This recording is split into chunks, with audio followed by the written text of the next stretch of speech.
Bom dia a todos.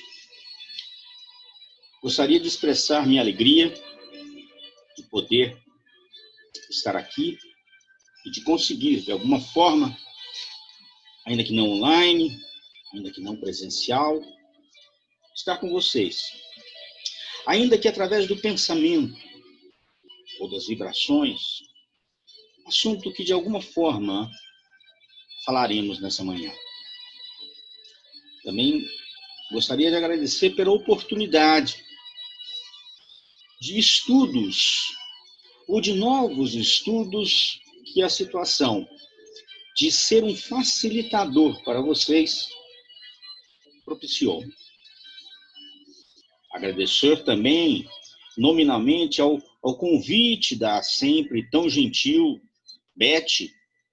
da Beth Rita, e de todas as vibrações fraternas daqueles que estão se dedicando, investindo parte do seu tempo no dia de hoje para compartilhar alguns apontamentos, alguns pensamentos sobre esta personagem tão importante da qual iremos tratar.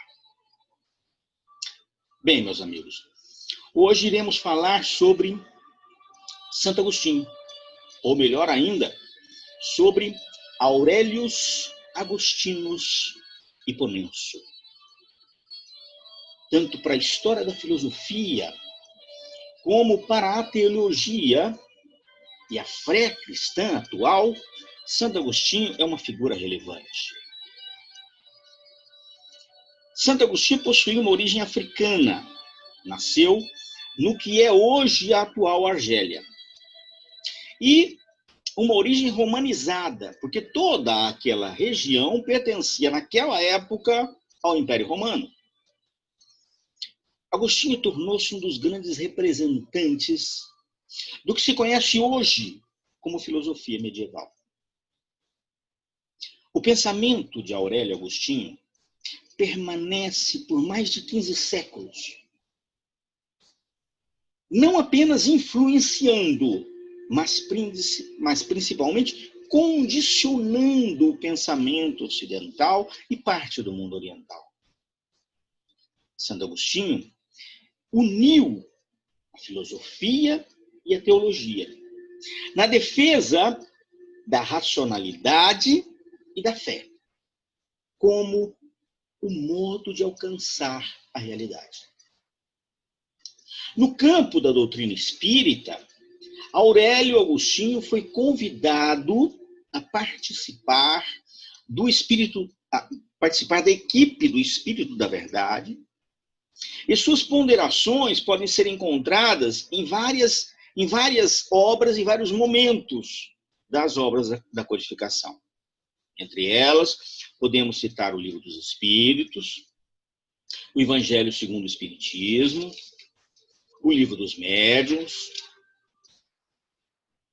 Mas, para avançarmos um pouco mais na vida de Agostinho, e aqui eu antecipo que a intenção, caso o generoso Deus nos permita, é termos mais de um encontro para falarmos desta figura ímpar da história das religiões e da nossa doutrina.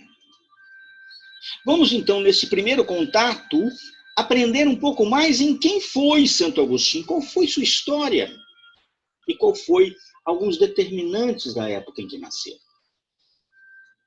Em 13 de novembro de 354 depois de Cristo, em Tagaste, antiga cidade da Numídia, norte da África, na região que hoje, como já disse, é a atual Argélia, nasceu então Aurelius Agostinus Hipponenso, mais tarde conhecido como Agostinho de Hipona. Agostinho foi filho de Mônica de Hippon. Sua mãe era uma devota cristã e que exerceu uma grande influência na conversão do filho. Não só na conversão do filho, como na conversão do esposo, o senhor Patrícius Aurelius, pai de Agostinho, que era pagão e que converteu-se no momento da sua morte. Agostinho teve uma juventude conturbada. Com 17 anos, foi para Catargo estudar retórica. Lá, embora tenha vindo com uma formação cristã de sua mãe, Agostinho passou a seguir a doutrina maniqueísta.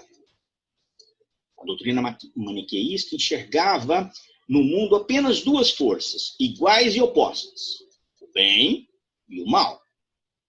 Os maniqueístas davam existência concreta tanto ao bem quanto ao mal. E veremos posteriormente o porquê do maniqueísmo ter sido negado veementemente pelos cristãos. Além disso, Agostinho torna-se também hedonista, ou seja, Agostinho torna-se seguidor de uma filosofia que tem o prazer como fim absoluto da vida. Assim, consideram os historiadores que Agostinho legitima a sua opção pela sensualidade. Para a maioria dos historiadores e dos biógrafos de Agostinho, independente da religião, independente do momento histórico, antes de se converter ao cristianismo, Agostinho vivia uma vida pagã e ligada aos prazeres carnais.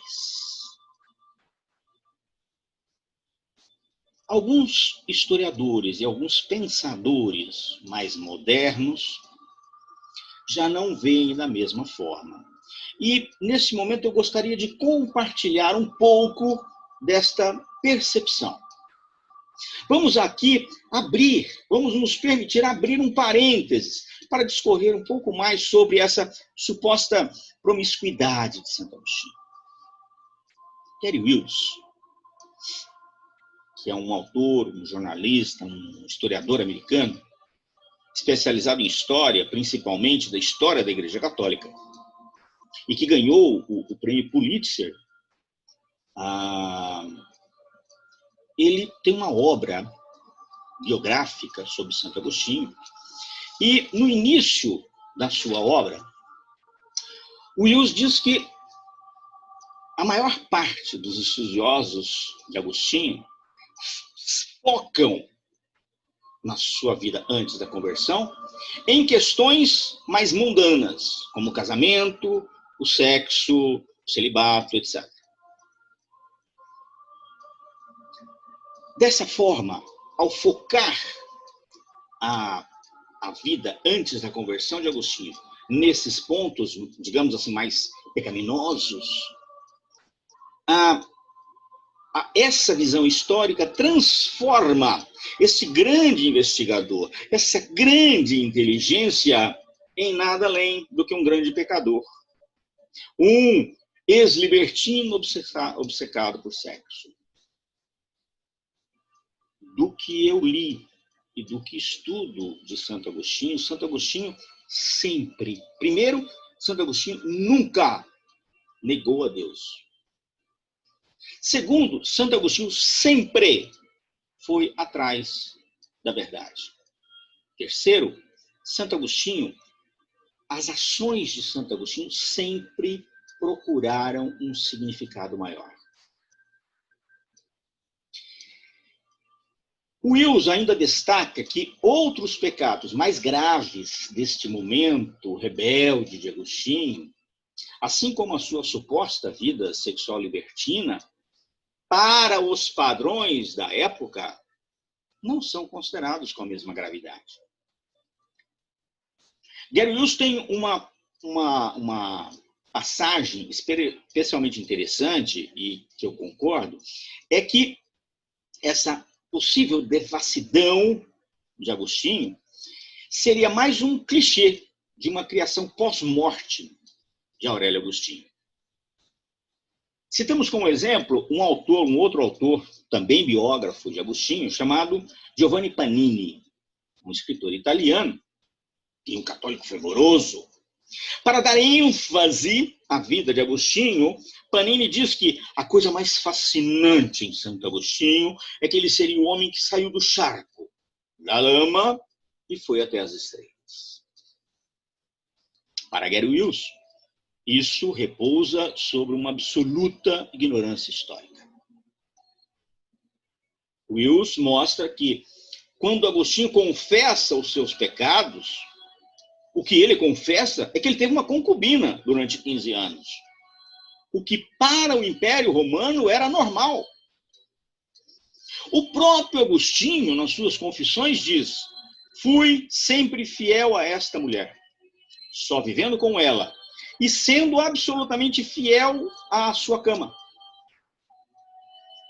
Porém, o mesmo Santo Agostinho escreve: mas isto foi uma fraqueza.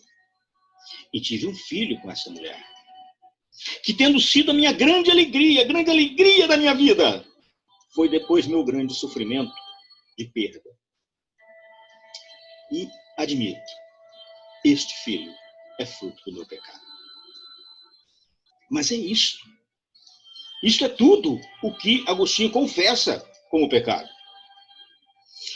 Assim, querendo concordar com Gary Hills, a vida devassa de Agostinho me parece muito mais um clichê de alguns historiadores para enfeitar um pouco mais a vida do santo depois da sua morte. Mas continuemos com a história e a biografia de Santo Agostinho. Concluída a sua formação, fundou uma escola nessa mesma cidade, seguindo depois para Roma e Milão, onde conhece sua futura mulher, cartaginense, Isabel. Volto a dizer, era muito comum naquela época que o senhor tivesse caso com a sua concubina, principalmente nos domínios romanos. Com Isabel, ele tem um filho, chamado Adeodato, o grande amor da vida de Santo Agostinho. Sua maior alegria e, posteriormente, sua maior tristeza. Adeodato, um menino muito sensível e muito inteligente e que desencarnou aos 17 anos de idade. O relacionamento dele com Isabel durou 13 anos. No ano de 386, ele abandonou de vez a pedagogia, ao completar 32 anos, por motivos de saúde. E também por seus dilemas espirituais. Quando ele está envolto, porque, como eu já disse, Agostinho procurava a verdade, primeiro através dos sentidos, mas aquilo não o completava. E então, Agostinho acaba descobrindo Platão, ou melhor, descobrindo o neoplatonismo, através do qual ele começa a compreender que as coisas vão além dos sentidos, onde ele começa a compreender a verdadeira espiritualidade. Aos poucos, Agostinho vai deixando aquela vida de erros.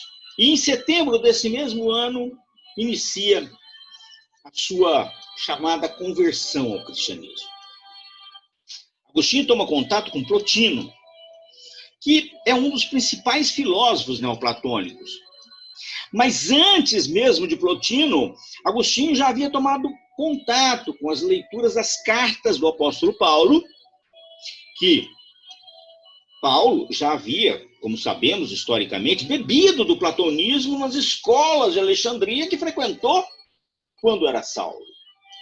E através da leitura do Evangelho de João, cujas ideias são muito afins com as ideias de Platão.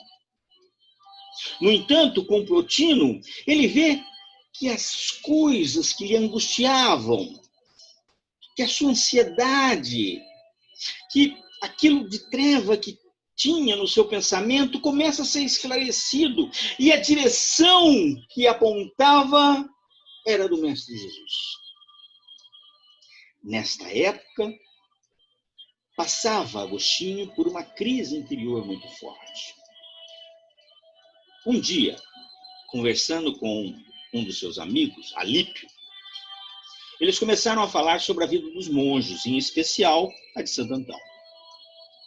Alípio, então, lhe comunicou que ali perto, em Milão, haviam pessoas que viviam tal e qual os padres do deserto.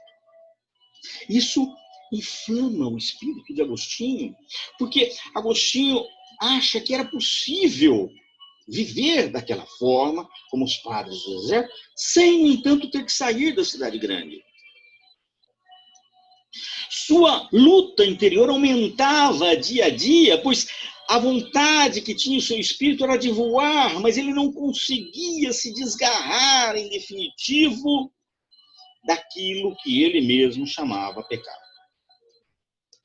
Certa vez, Agostinho rezando e chorando no jardim de sua casa, sobre as angústias da sua alma, ele ouviu uma voz infantil, uma música infantil, de criança, que brincava como numa brincadeira parecida com o que nós temos hoje, igual a antiga amarelinha.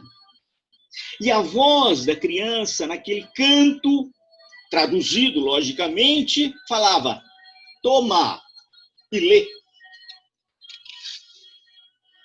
Uma canção infantil, na voz cristalina de uma criança que insistia no canto, dizendo: toma e lê. Agostinho procura a criança. Estaria no vizinho? Não estava. Estaria na rua? Não estava. Agostinho não acha a criança, mas escuta a voz.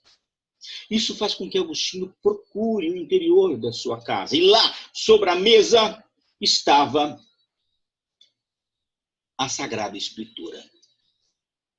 Sagrada Escritura que há muito tempo Agostinho relutava em ler. Como assim nós fazemos quando temos algumas angústias e sabemos que uma boa leitura pode nos tirar daquele sufoco? Agostinho também passava por isso.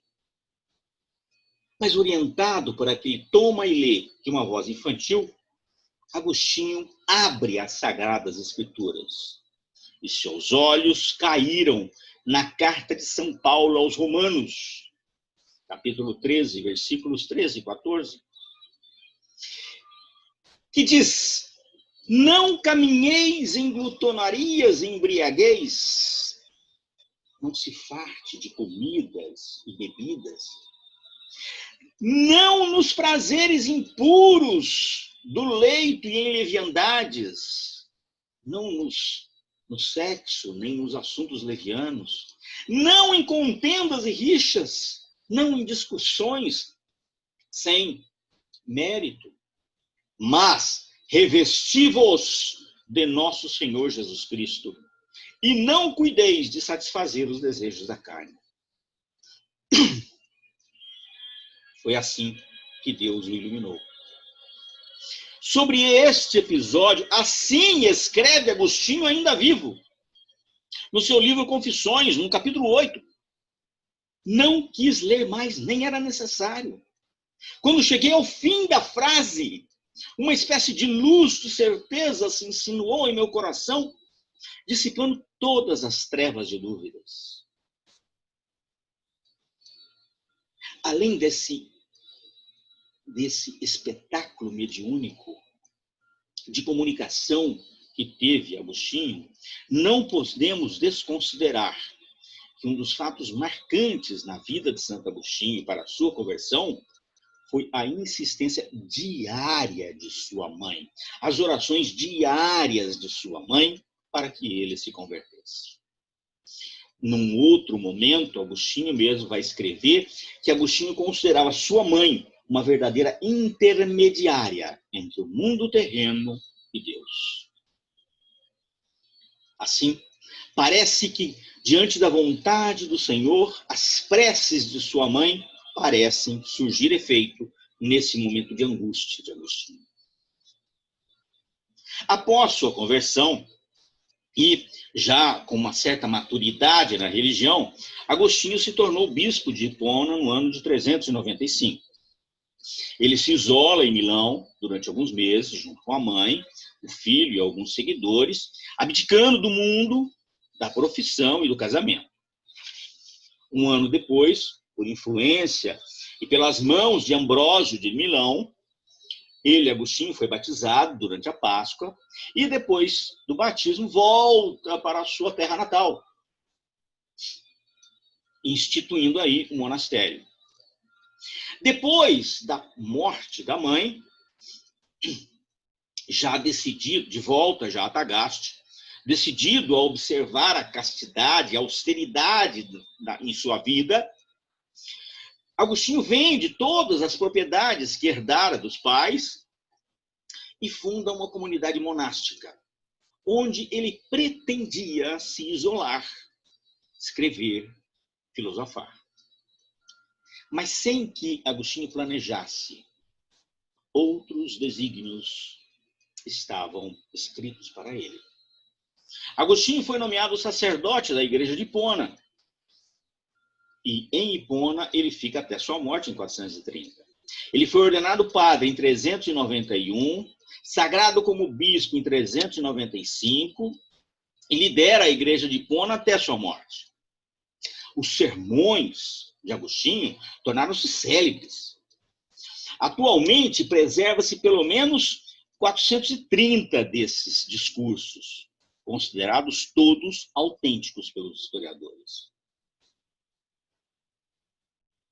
Durante a sua permanência à frente dessa instituição, Santo Agostinho tem embates verbais que são verdadeiros tratados com várias linhas religiosas da época. Uma delas é os donatistas. Essas pelejas teóricas de Agostinho, vamos tratá-las num outro momento. Antes de morrer, Agostinho faz um balanço de sua obra. Nesse momento, seu assistente consegue contabilizar, escrito, 93 livros, redigidos 430 dos 8.000 sermões que ele havia proferido, e redigidas 300 cartas. As cartas de Agostinho são verdadeiros tratados de filosofia e de teologia. Hoje, a obra completa de Santo Agostinho é composta de 22 volumes. E lógico que tem mais de um livro em cada volume. Agostinho morreu, como já dissemos, em 430, no dia 28 de agosto. Aos 75 anos, vítima da invasão de Hipona pelos vândalos. E aqui é importante a gente destacar essa questão histórica de Santo Agostinho. Santo Agostinho presenciou a vida toda, desde quando ele nasceu, o Império Romano já estava começando a sua decadência. No ano de 312, antes de seu nascimento, o imperador Constantino havia oficializado o cristianismo em toda a região sob seu domínio, e sofria ataques contínuos dos povos bárbaros. Roma, que adorava diversos deuses, começa a criticar o cristianismo e ligar o cristianismo à queda do seu poder. Um ano antes da morte de Agostinho, os vândalos haviam invadido sua terra natal, na África. A queda do Império Romano somente aconteceria 36 anos depois da morte do filósofo Agostinho, com a deposição do último monarca pelos germânicos. Os quase 1000 anos seguintes da morte de Santo Agostinho tem a Igreja Católica um papel fundamental. Tá? A filosofia de Santo Agostinho domina essa primeira fase da Idade Média.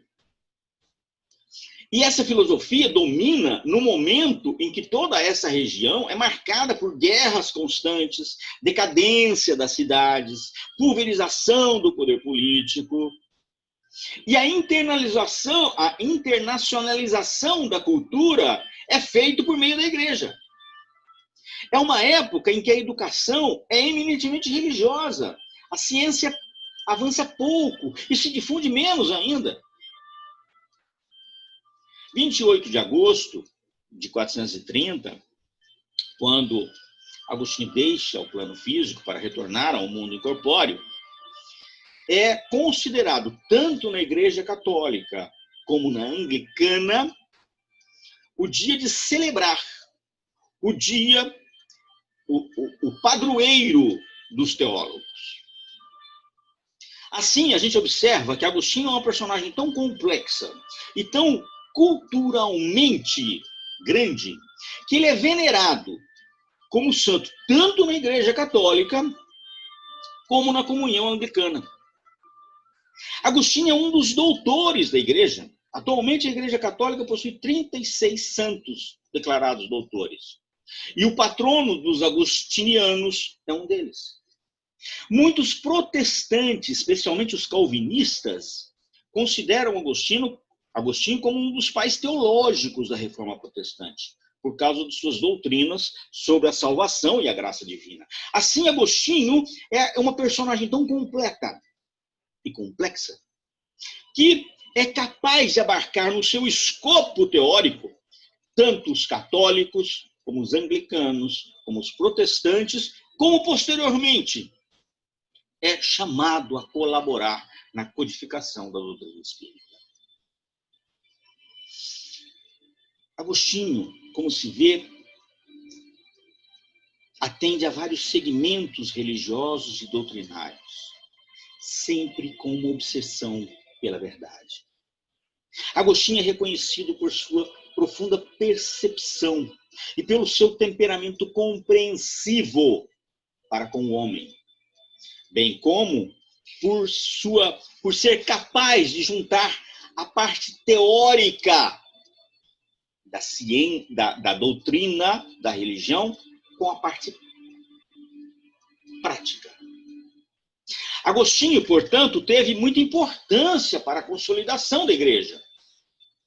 Isso porque, naquele momento que nós falamos que era de crise, sobre várias posições divergentes, sobre a queda do Império Romano, o pensamento de Agostinho evidenciava a necessidade de conciliar a razão e a fé, utilizando a filosofia como um instrumento que esclarecia ou explicava a relação do homem com Deus, ainda que nesta relação devesse prevalecer a fé.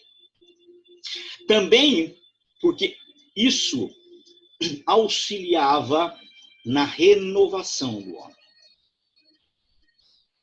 A relação deste filósofo com a doutrina espírita pode ser maior do que alguns irmãos espíritas imaginam.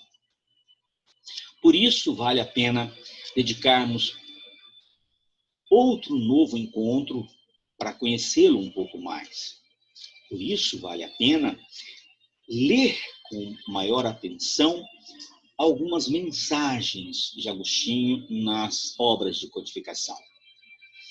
No capítulo 1 da obra Evangelho segundo o Espiritismo, o espírito Erasto revela que Santo Agostinho é um dos maiores divulgadores do espiritismo. Manifesta-se quase por toda parte. A razão disso encontramos-la na vida desse grande filósofo cristão. Pertence ele à vigorosa falante dos pais da igreja, aos quais deve a cristandade seus mais sólidos esteios. Como vários outros, Agostinho foi arrancado do paganismo, ou melhor, a impiedade mais profunda pelo fulgor da verdade.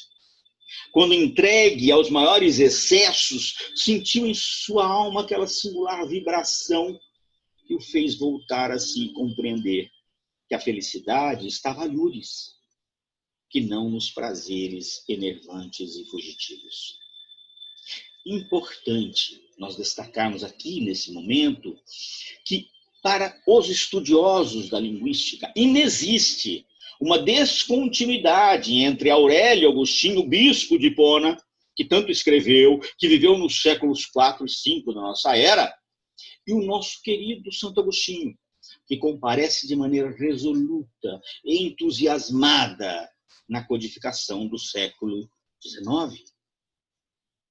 Antes de começar a estudar a vida e obra de Santo Agostinho, eu mesmo me incomodava com esta palavra ou esse estereótipo de santo. Ele foi chamado de santo antes que a Igreja Católica ou a Igreja Vaticana tivesse estabelecido os trâmites de canonização. foi chamado de santo por razões teológicas, por ter vivido uma vida santificada desde a sua conversão até a sua morte.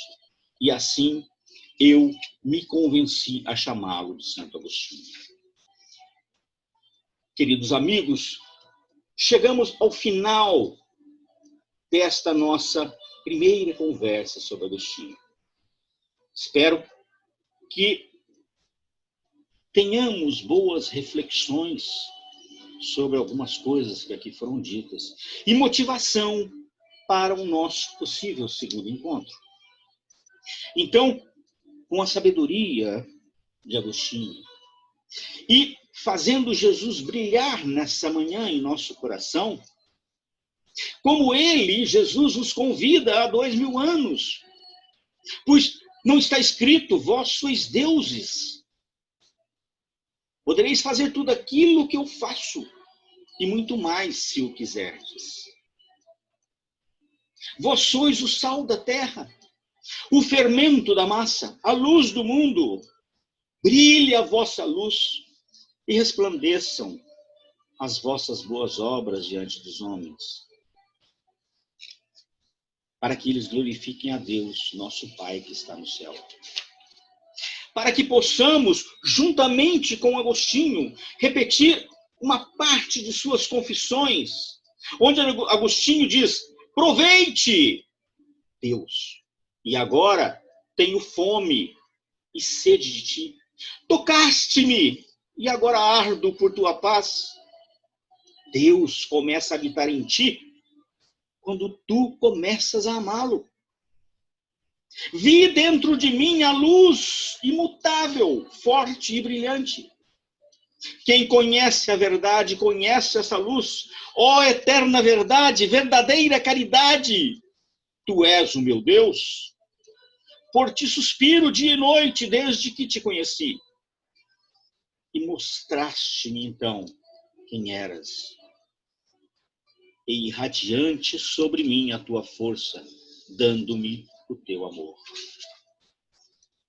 Queridos amigos, queridos irmãos, que possamos finalmente encontrar no reino dos céus, da tua justiça a paz, em cada um de nossos dias. Que Jesus nos abençoe e que Deus nos mantenha em sua paz.